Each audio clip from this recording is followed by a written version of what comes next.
አስቸኳይ ፈጣን ሰበር መረጃዎች ዩቲዩብ ላይ ሲጫኑ ቀድሞ ለእናንተ የማስታወቂያ መልእክት ወይም ኖቲፊኬሽን እንዲደርሷችሁና ዜናዎችን በፍጥነት እንድትከታተሉ የዩቲዩብ ቻናሌን ሰብስክራይብ በማድረግ የደወል ምልክቷን መጫን አትዘንጉ። ወደ ሰበር መረጃዎቹ ስናቀና ክቡራን አድማጮች ጦርነቱ አድማሱን አስፍቷል። በጦርነቱ ላይ ሄዝቦላም በቀጥታ መግባቱን አመልክቶ ሌሊቱን ወደ እስራኤል በርካታ ቁጥር ያላቸው ሮኬቶችን መተኮስ ጀምሯል። እስራኤልም ጥቃቷን ከኢራን በተጨማሪ ወደ ሊባኖስም ጀምራለች። ሊባኖስ የተለያዩ አካባቢዎችን ደብድባለች።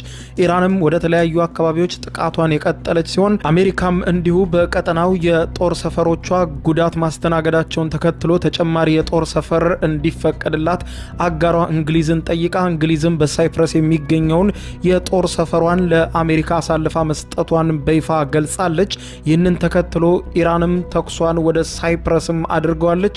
ከዚህም ባሻገር ደግሞ እጅግ በርካታ ጉዳትና ውድመት ያደረሰ ከባድ የሮኬት ፍንዳታ በእስራኤል የተለያዩ ከተሞች ቴልአቪቭና ኢየሩሳሌምን በዋናነት ጨምሮ ከፍተኛ የሆነ ፍንዳታ ሲሰማ አድሯል።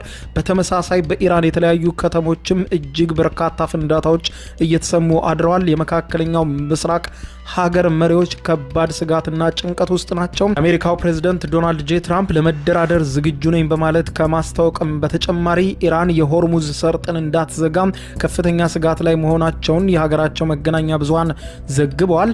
የእስራኤል መገናኛ ብዙሃንም እንዲሁ ተጠልፎ የአሜሪካው ፕሬዝዳንትንና የእስራኤሉን ፕሬዝዳንት ንግግር ሲያስተላልፍ አድሯል።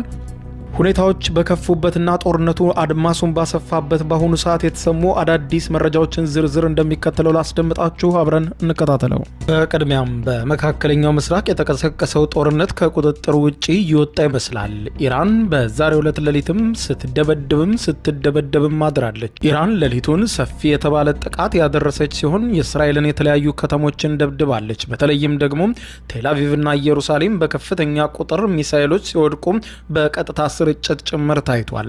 የእስራኤል መከላከያ የአየር ስርዓቶችም የኢራንን ሚሳኤሎች መቋቋም እየተሳናቸው የታዩ ሲሆን በርከት ያሉ ሚሳኤሎች ከአየር መከላከያ ስርዓቱ እያመለጡ እዚያም ጉዳት ሲያደርሱ በሀገሪቱ ብሔራዊ ቴሌቪዥን ጣቢያ በቀጥታ ስርጭት ተላልፈዋል። በተመሳሳይ እስራኤልና አሜሪካ እየወሰዱት ያለውን እርምጃ አጠናክረው የቀጠሉ ሲሆን በቴህራን የተለያዩ አካባቢዎችም ከፍተኛ የተባለ ፍንዳታ ሲሰማ አድሯል። በኢራን ሚሳኤሎች በርከት ያሉ በመካከለኛው ምስራቅ የሚገኙ የአሜሪካ የጦር ሰፈሮች መደብደባቸውን ተከትሎ አሜሪካን ተጨማሪ የጦር ሰፈር እርዳታን ዩናይትድ ኪንግደምን ጠይቃ አግኝታለች።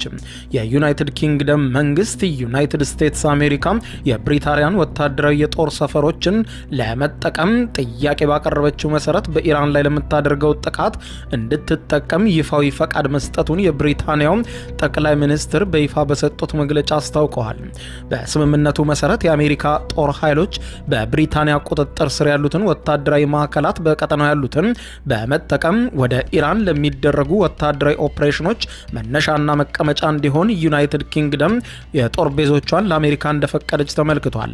አሜሪካ ተጨማሪ የጦር ሰፈሮችን ከዩናይትድ ኪንግደም መጠየቅ ያስፈልጋት በባህሬንና በኳታር ዶሃ የሚገኙ የጦር ሰፈሮቿን መደብደባቸውን ተከትሎ ነው። እንግሊዙ ዘጋርዲያን ጋዜጣ እንዳስነበበው አሜሪካ ተጨማሪ የጦር ሰፈር ያስፈልጋት በቀጠናው የሚገኙ ዋና የጦር ሰፈሮቿን በኢራን ጥቃት ስለተመቱ መሆኑን ገልጾ አሜሪካ ተጨማሪ የጦር ሰፈር እንዲፈቀድላት ለእንግሊዝ መንግስት ባደረገችው የእርዳታ ጥሪ የእንግሊዝ መንግስት ወዲያውኑ ፈቃዱን ለአሜሪካ ሰጥቷል በማለትም ገልጿል።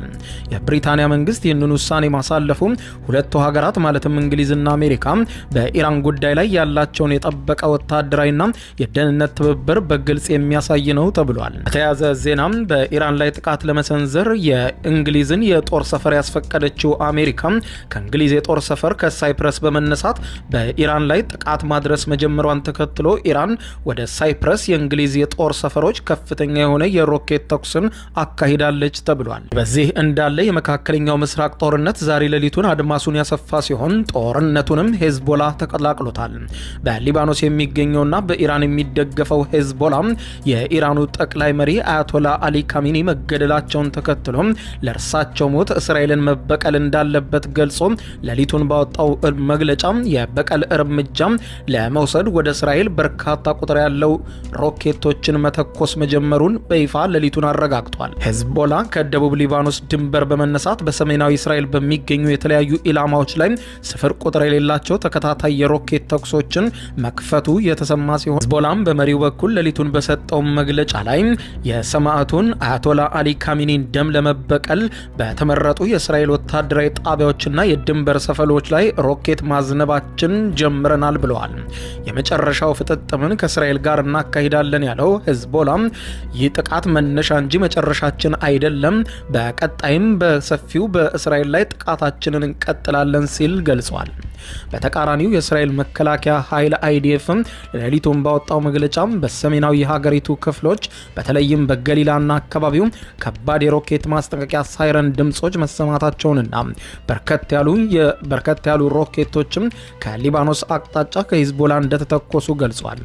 የሀገሪቱ መከላከያ ስርዓት አይረን ዶም የአየር መከላከያ ስርዓቱ አብዛኞቹን ከሊባኖስ የተተኮሱ ሮኬቶችን አየር ላይ እንዳለ አምክኗቸዋል በማለት የገለጸ ሲሆን ጥቂት የማይባሉ ሮኬቶችም ከመከላከያ ስርዓቱ አምልጠው አንዳንድ አካባቢዎች ላይ መውደቃቸውን ነገር ግን በሰው ህይወት ላይ እስካሁን ጉዳት እንዳላደረሱ ጨምሮ ገልጿል። በተጨማሪም እስራኤል የሂዝቦላን ጥቃት ተከትሎ የሮኬት ተኩሱ ተፈጽሞበታል ወዳለችው ወደ ደቡብ ሊባኖስ አካባቢ የሚሳኤልና የአየር ድብደባ አጸፋዊ ምላሽ መስጠት ማካሄድ ጀምራለች። ይህም የጦርነቱን አድማስ ወደ ሊባኖስም ጭምር እንዲሰፋ አድርጎታል። ኢራን በተለያዩ የመካከለኛው ምስራቅ ሀገራት ላይ አሁንም ጥቃት መሰንዘሯን የቀጠለች ሲሆን ራሷ ኢራንም ዋና ከተማዋ ቴህራንን ጨምሮ የተለያዩ ከተሞችም ዛሬ ሌሊቱም በእስራኤልና አሜሪካ ጥምር ጦር ስትደበደብ አድራለች።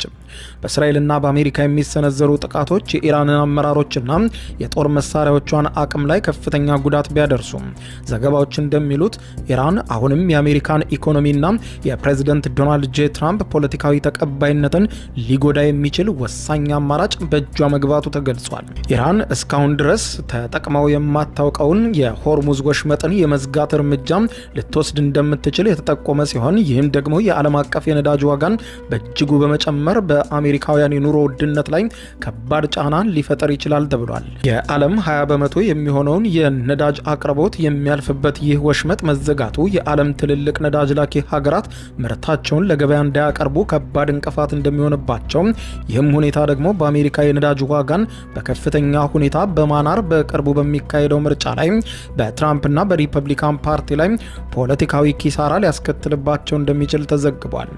ይህንን ተከትሎም በኤዥያ የነዳጅ ገበያ ላይ የብሬንት ድፍድፍ ነዳጅ ዋጋም በ13 በመቶ አሻቅቦ በበርሜል $82 ደርሷል።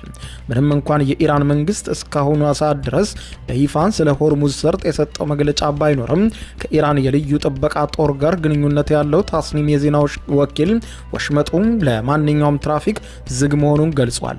ማርክስ የመሰሉ ታላላቅ የመርከብ ድርጅቶችም በወሽመጡ በኩል የሚያደርጉትን ጉዞ እስከማይታወቅ ጊዜ ድረስ ማቋረጣቸውን በምትኩም በአፍሪካ ዙሪያ እንደሚጓዙ አስታውቀዋል። ይህ የጉዞ መስተጓጎል በነዳጅ ዋጋ ላይ ከባድ ጭማሪ እንደሚያስከትል የሚጠበቅ ሲሆን ኢንሹራንስ ኩባንያዎችም የዋጋ ማስተካከያ አድርገዋል። ስለዚህም በመላው ዓለም የነዳጅ ጭማሪ እንደሚታይም ተዘግቧል። በሌላ በኩል የቢቢሲ ዘጋቢ ሳማንታ ከቤሩት እንደዘገበችው ከሆነ ዳሂዬ ተብሎ በሚጠራው የቤሩት ደቡባዊ የከተማው ዳርቻ አካባቢ የጭስ ደመና ወደ ላይ ሲነሳ የሚያሳዩ ምስሎች በማህበራዊ ሚዲያ ላይ በከፍተኛ ሁኔታ ተሰራጭተዋል። ይህንን ተከትሎ በርካታ ሰዎች አካባቢውን ለቀው እየወጡ በመሆናቸው ወደ አውሮፕላን ማረፊያ በሚወስደው መንገድ ላይ ወደ ሰሜን በሚያመሩ ዋና ዋና አውራ ጎዳናዎችም ላይ እስከ ሌሊት ድረስ የዘለቀ ከፍተኛ የትራፊክ መጨናነቅ ተፈጥሯል። በከተማዋ ሲሰማ የነበረው ከባድ ፍንዳታ ድምፅ በአሁኑ ወቅት በመኪና ጥሩምባ ድምፅ ተተክቷል ያለችው ዘጋቢዋ በተጨማሪም ወደ አውሮፕላን ማረፊያ የሚወስደው ዋና መንገድ ላይ ከባድ ጥቃት መድረሱን የሚያሳዩ ምስሎች ወጥተዋል። የተሰባበሩ መስታወቶችና የተጎዱ መኪኖችም በአውራ ጎዳናው ላይ ቢታዩም የጉዳቱን መጠን ግን እስካሁን ድረስ ማወቅ አልተቻለም።